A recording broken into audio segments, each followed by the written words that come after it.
Assalamualaikum warahmatullahi wabarakatuh. Hai teman-teman, perkenalkan nama saya Siti Maryam dengan NPM 202153074 dari Pendidikan Fisika. Pada video kali ini saya akan mempresentasikan mengenai teori belajar behavioristik menurut Tronkid. Menurut Tronkid, terdapat beberapa cara dalam mengimplementasinya pada pembelajaran, yaitu pembelajaran dengan cara trial and error. Menurut Tronkid, belajar adalah proses interaksi terbentuknya asosiasi-asosiasi antara stimulus dan respon. Perubahan tingkah laku ini bisa berwujud di sesuatu yang dapat diamati atau yang tidak dapat diamati. Stimulus adalah suatu perubahan dari lingkungan eksternal yang menjadi tanda untuk mengaktifkan organisme untuk beraksi atau berbuat, sedangkan respon adalah sembarang tingkah laku yang dimunculkan karena adanya rangsangan atau ada rangsang gitu. Tronkid melakukan eksperimen terhadap kucing lapar yang dimasukkan ke dalam sangkar atau puzzle box.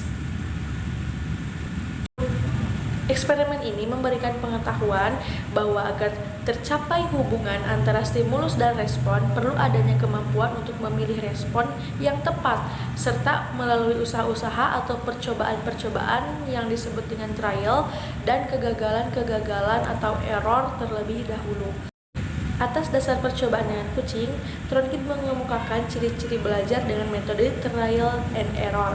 Yang pertama ada motif pendorong aktivitas, kedua ada berbagai respon terhadap situasi, yang ketiga ada asimilasi respon-respon yang gagal atau salah, yang keempat ada kemajuan reaksi-reaksi untuk mencapai tujuan itu. Eksperimen kucing yang lapar yang dilakukan oleh Tronkid ini menghasilkan hukum-hukum belajar. Di antaranya yang pertama ada law of attitude atau hukum sikap. Hukum stimulus respon yang cenderung diperkuat bila akibatnya menyenangkan dan sebaliknya cenderung diperlemah jika akibatnya tidak memuaskan. Koneksi antara kesan panca indera dengan kecenderungan bertindak dapat menguat dan melemah tergantung pada buah atau hasil perbuatan yang pernah dilakukan. Yang kedua adalah law of effect atau latihan efek. Law of effect artinya bahwa jika sebuah respon menghasilkan efek yang memuaskan, maka hubungan stimulus dan respon akan semakin kuat. Sebaliknya, semakin tidak memuaskan efek yang dicapai respon, maka semakin lemah pula hubungan yang terjadi antara stimulus dengan respon. Hukum ini menunjukkan pada kuat atau lemahnya hubungan antara stimulus dan respon tergantung pada akibat yang ditimbulkannya. Apabila respon yang diberikan seorang mendatangkan kesenangan, maka respon tersebut akan dipertahankan atau diulang. Sebaliknya, apabila respon yang diberikan mendatangkan atau diikuti oleh akibat yang tidak mengenakan, maka respon tersebut akan dihentikan dan tidak akan diulangi lagi. Yang ketiga ada law of readiness atau hukum kesiapan. Law of readiness ini artinya bahwa kesiapan mengacu pada asumsi bahwa kepuasan organisme itu berasal dari pendayagunaan satuan pengantar, di mana unit-unit ini menimbulkan kecenderungan yang mendorong organisme untuk berbuat atau tidak berbuat sesuatu. Menurut hukum ini, hubungan antara stimulus dan respon akan mudah terbentuk manakala ada kesiapan dari diri individu tersebut. Implikasi dari hukum ini adalah keberhasilan belajar seseorang sangat tergantung dari ada atau tidaknya kesiapan. Yang keempat ada law of exercise atau hukum latihan. Law of exercise artinya bahwa hubungan antara stimulus dengan respon akan semakin bertambah erat jika sering dilatih dan akan semakin berkurang apabila jarang atau tidak dilatih sama sekali. Hukum ini menjelaskan kemungkinan kuat dan lemahnya hubungan stimulus dan respon. Hubungan antara koneksi antara kondisi dari perangsang dengan tindakan akan menjadi lebih kuat karena adanya latihan. Dan koneksi-koneksi itu akan menjadi lemah karena latihan tidak dilanjutkan atau bahkan dihentikan. Nah, hukum ini menunjukkan bahwa hubungan stimulus dan respon akan semakin kuat manakala terus-menerus dilatih dan diulang.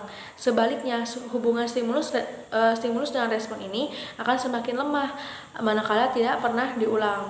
Maka akan semakin dikuasailah pelajaran tersebut. Selanjutnya ada beberapa hukum tambahan dari Tronkin. Selanjutnya yaitu implementasi teori behavioristik dalam pembelajaran. Teori behavioristik ini jika dikaitkan dengan pembelajaran itu bisa diimplementasikan dengan cara inquiry. Seperti seorang guru memberikan beberapa gambar dan diperlihatkan kepada siswa. Kemudian siswa akan menghubungkan gambar-gambar tersebut secara sistematis dalam benaknya. Siswa akan menemukan sebuah cerita baru yang dihasilkan dari menghubungkan gambar. Hal ini dapat mengasah otak siswa untuk berpikir menemukan sesuatu hal yang baru dari sebuah gambar. Adapun langkah-langkah pelaksanaan tekniknya yaitu dengan menggunakan metode inquiry sebagai berikut. Yang pertama ada tahap persiapan.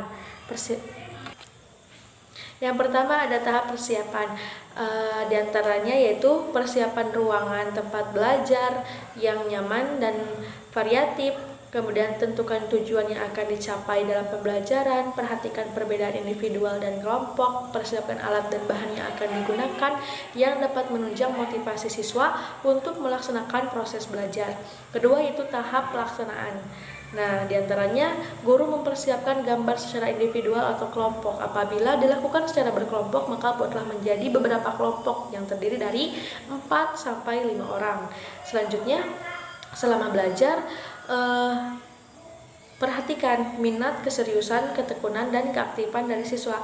Kerjasamanya juga dalam mengamati dan merespon gambar yang diperlihatkan. Teliti kesukaran yang dialami siswa, serta mengadakan variasi belajar sehingga timbul respon yang berbeda untuk peningkatan dan penyempurnaan kecakapan atau keterampilan berbahasa, baik keterampilan berbicara, menulis, menyimak, ataupun keterampilan. Selanjutnya yaitu tahap penilaian. Selama pembelajaran berlangsung,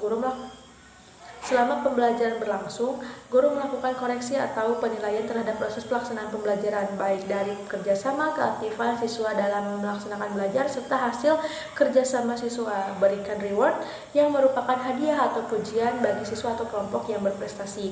Pada teori behavioristik ini, hal yang penting dalam belajar adalah membuat input yang berupa stimulus atau output yang berupa respon. Stimulus adalah apa saja yang diberikan guru kepada siswa, sedangkan respon berupa reaksi atau tanggapan siswa terhadap stimulus yang diberikan oleh guru tersebut. Dari keempat hukum yang ditawarkan oleh Tronkin, semuanya dapat diaplikasikan dalam proses pembelajaran dengan melibatkan siswa untuk mengkonstruksi pikirannya sebagai respon atau stimulus yang diberikan oleh pendidik. Sekian presentasi yang dapat saya sampaikan. Mohon maaf apabila banyak kesalahan. Wabillahi taufiq wal hidayah. Wassalamualaikum warahmatullahi wabarakatuh. Terima kasih.